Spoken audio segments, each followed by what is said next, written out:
Halo, selamat pagi kakak kelas 6. Bagaimana kabar kalian hari ini? Semoga kalian semua selalu sehat dan tetap semangat dalam mengikuti pembelajaran hari ini ya. Nah, hari ini kita akan belajar di tema 2, subtema 2, pembelajaran ketiga dan keempat.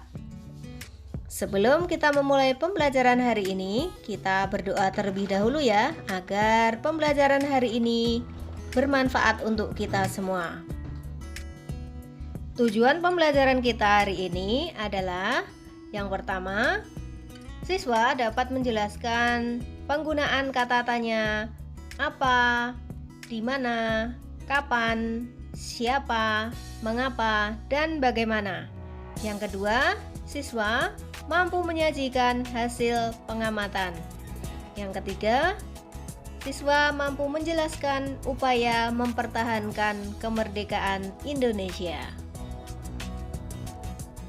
Nah, pernahkah kalian mendengar tentang pertempuran Ambarawa? Nah, mari kita simak teks dengan judul Pertempuran Ambarawa. Pertempuran Ambarawa.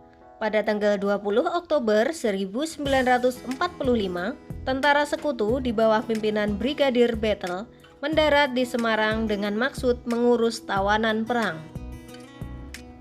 Kedatangan sekutu ini diboncengi oleh Netherlands Indies Civil Administration atau NICA. Namun, ketika pasukan sekutu dan NICA telah sampai di Ambarawa dan Magelang untuk membebaskan para tawanan tentara Belanda, para tawanan tersebut justru dipersenjatai sehingga menimbulkan kemarahan pihak Indonesia. Pada tanggal 26 Oktober 1945, di kota Magelang terjadi pertempuran antara pasukan Tentara Keamanan Rakyat atau TKR dengan pasukan gabungan Inggris dan NICA. Insiden tersebut terhenti setelah Soekarno dan Brigadir Battle melakukan perundingan dan memperoleh kata sepakat. Namun, ternyata pihak sekutu mengingkari janji. Pada tanggal 12 Desember 1945, pertempuran berkobar di Ambarawa. Kolonel Sudirman langsung memimpin pasukannya yang menggunakan taktik gelar supit urang atau pengepungan rangkap dari kedua sisi, sehingga musuh benar-benar terkurung. Setelah bertempur selama 4 hari, pada tanggal 15 Desember 1945, pertempuran berakhir. Indonesia berhasil merebut Ambarawa dan sekutu dibuat mundur. Kemenangan ini diperoleh berkat kerjasama dari seluruh rakyat di Ambarawa. Kemenangan pertempuran ini kini diabadikan dengan didirikannya Monumen Palagan Ambarawa dan diperingati sebagai Hari Jadi TNI, Angkatan Darat, dan Hari Juang Kartika. Nah, dari bacaan yang telah kita baca bersama, mari kita identifikasi bersama. Nah, apa judul teks tersebut? Kemudian, kapan terjadinya pertempuran tersebut? Nah, agar kakak lebih memahami, sekarang coba kita identifikasi teks dengan kata tanya. Apa, di mana, kapan, siapa, mengapa, dan bagaimana. Kakak kelas 6, pertempuran Ambarawa merupakan salah satu upaya dalam mempertahankan kemerdekaan negara Republik Indonesia. Upaya mempertahankan kemerdekaan tidak hanya dalam bentuk pertempuran, akan tetapi ada upaya perundingan, yaitu diantaranya yang pertama adalah Perjanjian Linggarjati, yang kedua Perjanjian Renville, yang ketiga Perjanjian Romroyen, dan yang keempat Konferensi Meja Bundar. Nah, mari kita bahas satu persatu dari perjanjian tersebut. Yang pertama yaitu Perjanjian Linggarjati, yaitu perjanjian antara Indonesia dengan Belanda yang terjadi pada tanggal 25 Maret 1947. Yaitu dengan hasil sebagai berikut.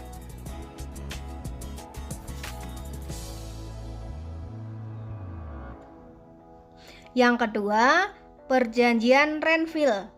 Perundingan ini ditengahi oleh KTN atau Komisi 3 negara dari Amerika Serikat, Australia, dan Belgia. Indonesia diwakili oleh Amir Syarifuddin dan dari Belanda diwakili oleh R. Abdul Qadir Wijoyo Atmojo. Hasil perjanjian Renville adalah sebagai berikut. Perjanjian yang ketiga yaitu Perjanjian Romroyen. Delegasi dari Indonesia adalah Muhammad Rum, sedangkan dari Belanda adalah Herman van Rooyen. Tujuan perjanjian ini adalah untuk menyelesaikan masalah sebelum KMP. Yang keempat adalah Konferensi Meja Bundar. Hasil dari Konferensi Meja Bundar ini diantaranya adalah sebagai berikut. Nah, kakak kelas 6, demikianlah upaya Indonesia dalam mempertahankan kemerdekaan. Kita harus bersyukur bahwa saat ini kita semua sudah merdeka dan dapat menikmati keindahan alam Indonesia tanpa dijajah oleh bangsa asing. Tahukah kalian bahwa untuk memenangkan pertempuran di Ambarawa diperlukan kerjasama, persatuan, dan taktik agar bisa menang? Nah, saya setuju. Ternyata prinsip kerjasama, persatuan, dan taktik juga diperlukan hewan dalam menyesuaikan diri dengan lingkungannya loh. Nah, bagaimana hewan menyesuaikan diri dengan lingkungan? Ayo kita pelajari bersama.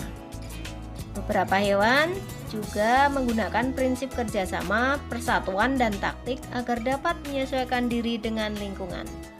Contohnya adalah hyena. Salah satu cara yang dilakukan hewan ini agar tetap bertahan hidup adalah dengan bersatu dan bergerombol. Ayo kita pelajari lebih lanjut tentang hewan ini ya. Hyena adalah hewan paling pintar di dunia. Hyena akan mengusir hewan lain yang masuk ke wilayahnya dengan cara bergerombol. Hewan ini dapat menghitung jumlah penyusup di wilayahnya dan memperkirakan berapa rekan yang harus hadir untuk mengusirnya. Hyena mempelajari cara untuk mengatasi masalah dengan berbagai percobaan. Hal ini seperti yang dilakukan manusia ketika menghadapi masalah. Walaupun banyak hewan lain yang melakukan metode yang seperti yang dilakukan hyena, namun hewan ini lebih cepat dalam melakukannya. Selain hyena, jenis hewan lain juga memiliki ciri khusus untuk beradaptasi dengan kondisi lingkungannya. Misalnya, belalang sembah. Hewan ini menyesuaikan diri dengan kondisi tempat yang sesuai dengan tubuhnya. Misalnya, belalang daun dan belalang sembah. Belalang sering hinggap pada daun untuk menyesuaikan warna dan bentuk tubuhnya.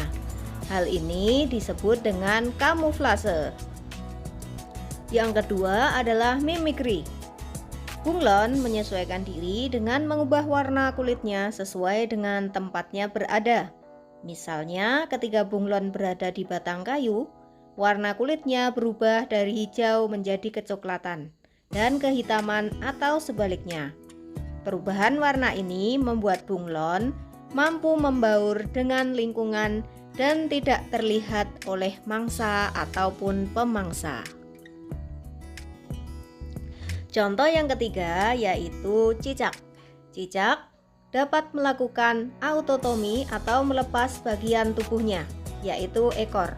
Untuk melindungi dirinya, cicak dan kadal melepaskan ekornya. Cara ini disebut autotomi. Ekor yang telah putus akan tumbuh lagi seperti semula.